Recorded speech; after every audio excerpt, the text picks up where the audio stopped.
So good morning. So I am Jayami R. Navasilya, and today I will introduce to you and give some information and a short background about our lovely barangay Tapia, Montevista, Davao de Oro. So let's go.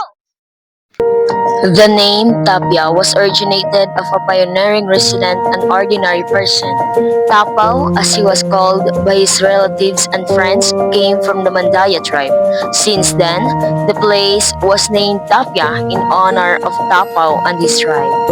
Originally, Tapia was a part of Mancarohan Norte, which was a barangay of Moncayo from 1957 to 1967.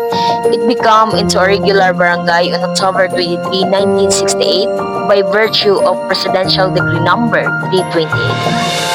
The people of Barangay Tapia were respectable, they know each other. 35% of the population are belong to Magbuangan and Ibabawan tribe, the indigenous group of people in the community. So understanding local history is important because it helps us appreciate our community's identity and learn from the past experiences and preserve our heritage for future generations. Morning, ma'am. So, I am Jayami R. Navasilya, and today, I have a few questions to you, mga gagmay lang or mga simple ra mga pangutana about sa atong barangay Tapia. So, una na ko nga pangutana, ma'am. Ready na ba ka?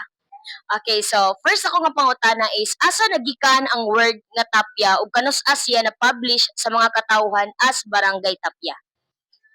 So nagagikan na ang word nga Tapia as originated sa name nga pioneering diri ang resident sa Tapia as Tapaw. Tapaw is a Mandaya tribe. Dira siya nagagikan ang word nga Tapia sa Tapaw. Then na originally ang Tapia nga natawag na siya nga Tapia instead of Tapaw on October 23, 1968. Okay, so ang kana nga October 23, ma'am, 1968 is mauna siya ang araw diri ah. Yes, mo na ang iyahang birthday sa Barangay Tapia.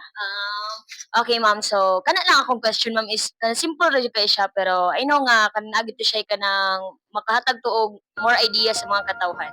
So, thank you, ma'am. Thank you so much.